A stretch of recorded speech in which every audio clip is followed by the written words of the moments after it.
Merry Christmas, everyone! This is Kathleen, the Singing Cat. Thank you so much for coming to my channel. You're probably thinking, Kathleen, it's July. It's Christmas in July. Hallmark just had Christmas movies, so it's not a bad time to say Merry Christmas. Thank you very much.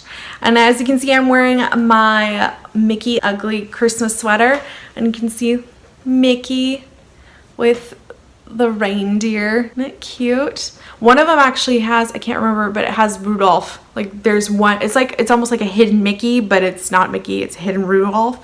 One of them, I can't remember where. But yeah, it's so cute. Today, I'm gonna be talking about the Mickey's Very Merry Christmas Party.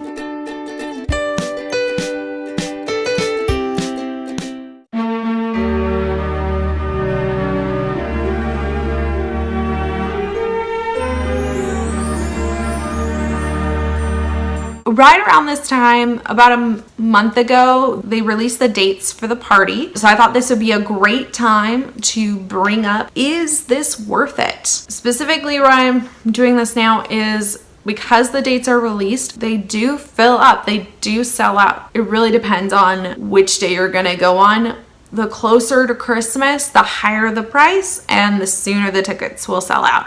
So if you want to go on Christmas or Christmas Eve, make sure you get your tickets now because they will be gone. I just bought mine. I'm actually gonna go on the 13th of November. So my tickets were pretty cheap as far as cheap goes. I'm sure there will be plenty of tickets for a couple months. I just get paranoid where I'm like, oh my gosh, some reason a movie star is gonna be on this day and people are gonna figure it out and the tickets will sell out and I will not have a ticket. I'm paranoid. I'm really excited because the last time I went, it was so much fun. As far as this worth it, the good things about this party, one, is that you get to experience Christmas through Disney, and there's just nothing more magical. Like seriously.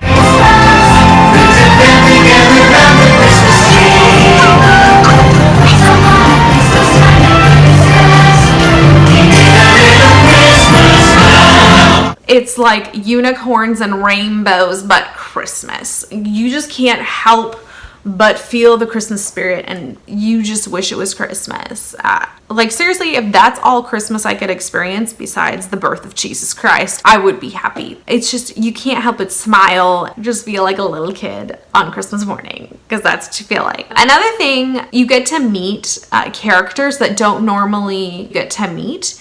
Like all 7 of the 7 dwarves, you can have a picture with them. You can also meet Bert, like Mary Poppins Bert with Mary Poppins. I got in line to meet her, but I had to leave it because I wanted to go see a stage show and kind of wish I'd seen Bert. Plenty of other characters that come out, and sometimes different years they bring out different characters that they hadn't brought out before, so it's a really good chance to meet those meet and greets. If there's a specific character that you want to meet, make sure the first thing you do when you get there is get in line, because those lines fill up pretty fast, especially for the most sought after ones. Another thing, just on a practical standpoint, if you want to go on a lot of rides in a short amount of time, a lot of the rides have very short wait times. Like seriously, I have done walk-ons on Space Mountain and Haunted Mansion. It's insane how fast you can get on and get off the rides. If you just love to go on rides, it's perfect just to check off a whole bunch of rides at Magic Kingdom. Another thing, you get lots of free cookies, and it's not just at one place. Different parts of the park have different cookies and juice and hot chocolate. If you have allergies, they do have at least one station that caters to not just like gluten-free allergies,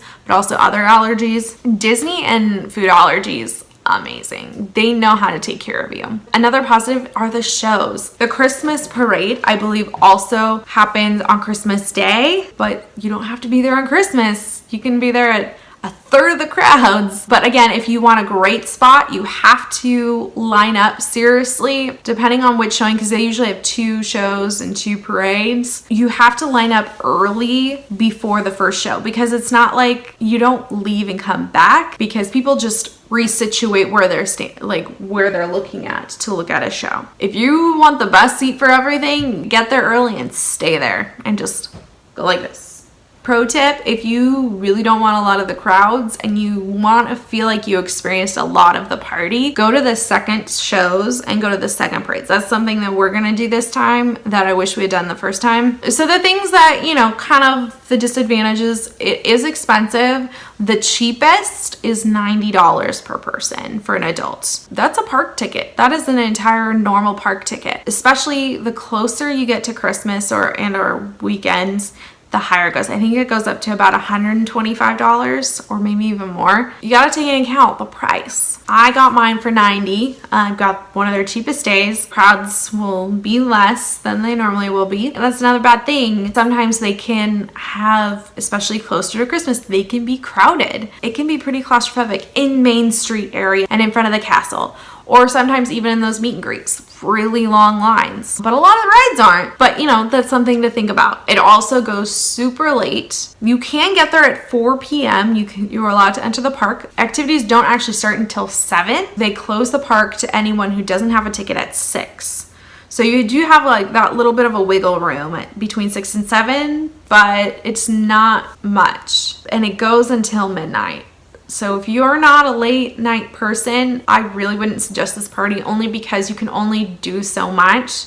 Like, you can only enjoy so much if you don't get there super early or use a park day. But I feel like if you take the morning off, you sleep in, you have your big meal in the, you know, as like a brunch or a lunch, and then come in at 4 and just experience the park, like try to go on some rides at 4 o'clock, really take your time, then I think you'll be fine, you know, and just sleep in the next day. The reason why I go is because I get to have a great Christmassy experience. I also love to ride rides and I don't like to wait in line for them. So the fact that I have a time, there's not gonna be much wait times and I can get some rides done, like, that speaks to me. The shows are a lot of fun, super fun.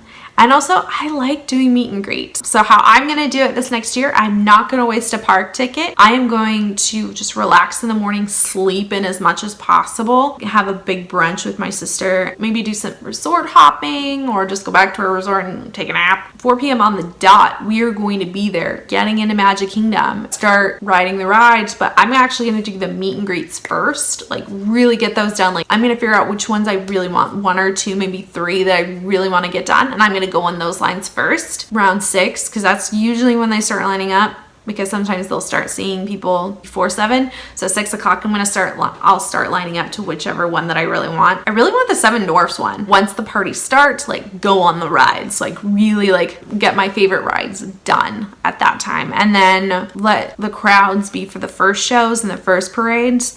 And then I'm gonna catch the second shows and the second parades because we would have slept in that night. So I'm ready to stay up until midnight. And I'm gonna try the cookies this time. I did not try the cookies last time. I'm gonna try the cookies this time. So that is how I worth it. Now, sometimes it's not worth it for everyone. I hope these kind of tips and explanations kind of give you a better understanding of whether or not this party is worth it to you. I hope y'all have a great and fantastic day, and we'll see y'all real soon. Bye.